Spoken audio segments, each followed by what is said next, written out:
Hello friends, welcome to my channel learning with dignity. आज हम 8th class की geography का chapter 2 land, soil, water, natural vegetation and wildlife resources के बारे में पढ़ेंगे।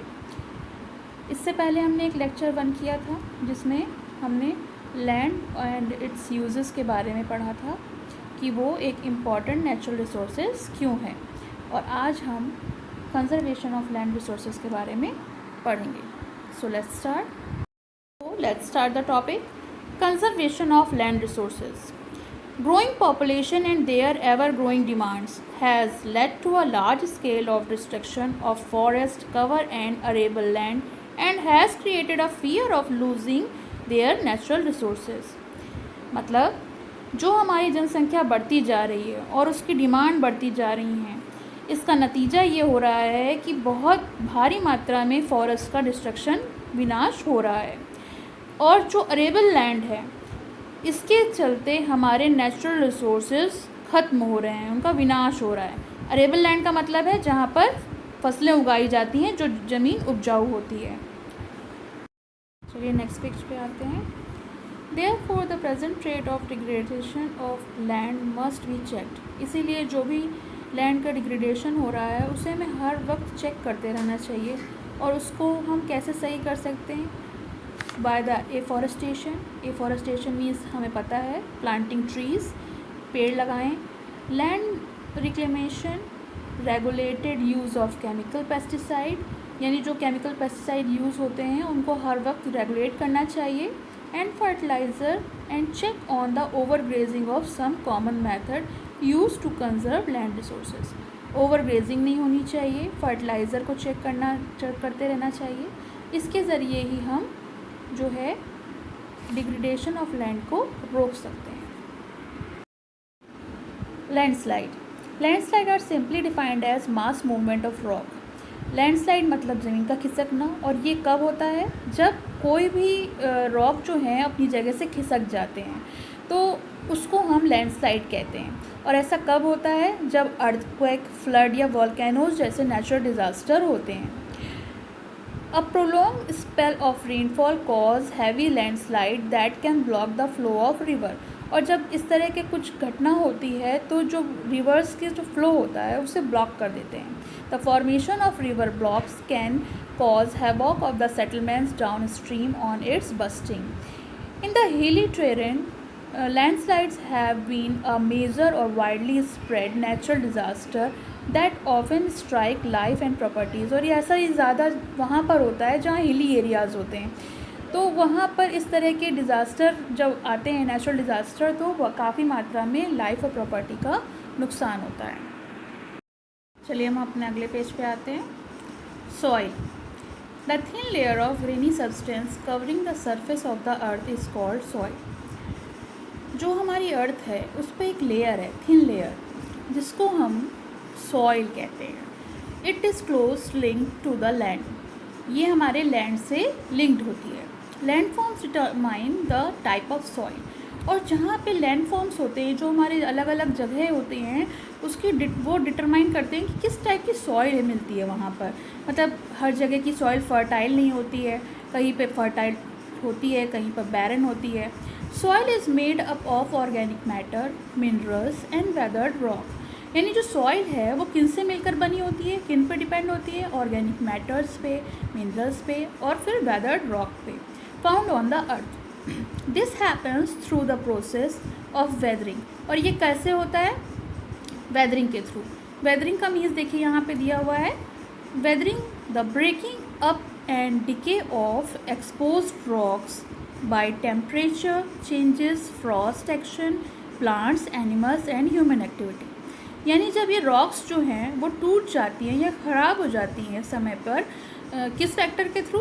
टेम्परेचर चेंजेस, या फिर फ्रॉस्ट एक्शन के थ्रू, या प्लांट्स, एनिमल्स या ह्यूमन एक्टिविटीज़ के थ्रू, तो यहाँ पर सॉइल फॉर्मेशन होता है। The right mix of minerals और organic matter makes the soil fertile. यानी अगर सॉइल फर्टाइल होनी चाहिए तो उसके लिए ज़रूरी है कि उसमें सही मात्रा में मिनरल्स हो और ऑर्गेनिक मैटर हो। देखिए यहाँ पे एक डायग्राम भी दिया हुआ है, जिसमें सबसे नीचे पैरेंट रॉक है, उसके ऊपर वेदर्ड रॉक मटेरियल है, पेरेंट रॉक में ही सारे वो चीज़ें होती हैं जो ये वेदरिंग के थ्रू बनती हैं। और फिर थर्ड लेयर है सब सॉइल, ये किससे मिलकर बनती है? सैंड, स्लिट और क्ले। और टॉप सॉइल जो होती है वही जो है फर्टाइल होती है, या तो वो फर्टाइल होती है या बैरन होती है। अगर उसमें ह्यूमस सही मात्रा में होता है तो वो फर्टाइल होती है। It takes 100 of years to make just 1 centimetre of soil. और आपको पता है 1 सेंटीमीटर सॉइल बनने में, लेयर बनने में लगभग 100 साल लग जाते हैं। Factor of soil formation. Soil formation के फैक्टर्स क्या हैं? The major factors of soil formation are the nature of parent rock and climatic factor. तो ये जो मेजर फैक्टर्स हैं या तो पेरेंट रॉक हैं या फिर क्लाइमेटिक फैक्टर्स हैं। Other factors are the topography, role of organic material and time taken for the composition of soil formation. ये कुछ और फैक्टर्स हैं, जैसे टोपोग्राफी हुई, ऑर्गेनिक मटेरियल्स हुए, तो और टाइम, जो सॉइल फॉर्मेशन में टाइम लगता है, ये भी एक डिपेंड करते हैं कि सॉइल फॉर्मेशन के फैक्टर्स क्या हैं। All these differ from place to place. हर जगह की मिट्टी अलग अलग होती है, किसी का रंग अलग होता है, किसी का टेक्सचर अलग होता है, तो जो सॉइल फॉर्मेशन होता है वो जगह जगह पे अलग अलग तरीके का होता है। अब यहाँ पे देखिए एक चार्ट दिया हुआ है, फैक्टर अफेक्टिंग सॉइल फॉर्मेशन। ये देखिए फैक्टर्स हैं इसके जो अफेक्ट करते हैं सॉइल फॉर्मेशन पे। इसमें पहला है parent rock, determines colour, texture, chemical properties, mineral content और परमीबिलिटी। ये देखिए यहाँ पे अभी मैंने आपको बताया उसका कलर, टेक्सचर, उसकी केमिकल प्रॉपर्टीज़, मिनरल्स, ये सब सॉइल फॉर्मेशन पे डिपेंड करते हैं कि वो कहाँ की सॉइल है। Climate, temperature, rainfall influence rate the weathering और ह्यूमस फॉर्मेशन। क्लाइमेट जो होता है वो भी बहुत इंपॉर्टेंट फैक्टर है, क्योंकि वहाँ का टेम्परेचर क्या है, वहाँ का रेनफॉल क्या है, ये सब अफेक्ट करता है कि सॉइल फॉर्मेशन में किस तरीके से ये फैक्टर्स इफ़ेक्ट करते हैं। फ्लोरा, फौना और micro organism affect the rate of humus formation. Flora यानी प्लांट्स, फौना यानी animals life, micro organism means हमारे बैक्टीरिया, एल्गी, फंगी, ये सब जो हैं जो इम्पॉर्टेंट माइक्रो ऑर्गेनिज्म होते हैं, यूज़फुल माइक्रो ऑर्गेनिज्म होते हैं, ये भी ह्यूमस फॉर्मेशन पे अफेक्ट करते हैं। और time determines the thickness of the soil profile. तो जो सॉइल प्रोफाइल है उसमें कितनी थिकनेस होगी ये टाइम पर डिपेंड करता है। अब देखिए डिग्रेडेशन ऑफ सॉइल और कंजर्वेशन मेजर्स दिए हुए हैं, तो हम जानेंगे कि सॉइल का डिग्रेडेशन कैसे होता है और उनको कंजर्व करने के क्या मेजर्स हैं। Soil erosion and depletion are the major threat of soil. Soil erosion और डिप्लीशन ये दो जो हैं वो बहुत बड़े मेजर थ्रेट हैं सॉइल के डिग्रेडेशन के। ह्यूमन और नेचुरल फैक्टर्स ये दोनों ही सॉइल के डिग्रेडेशन को लीड करते हैं, यानी इन दोनों के कारण से ही सॉइल डिग्रेड होती है।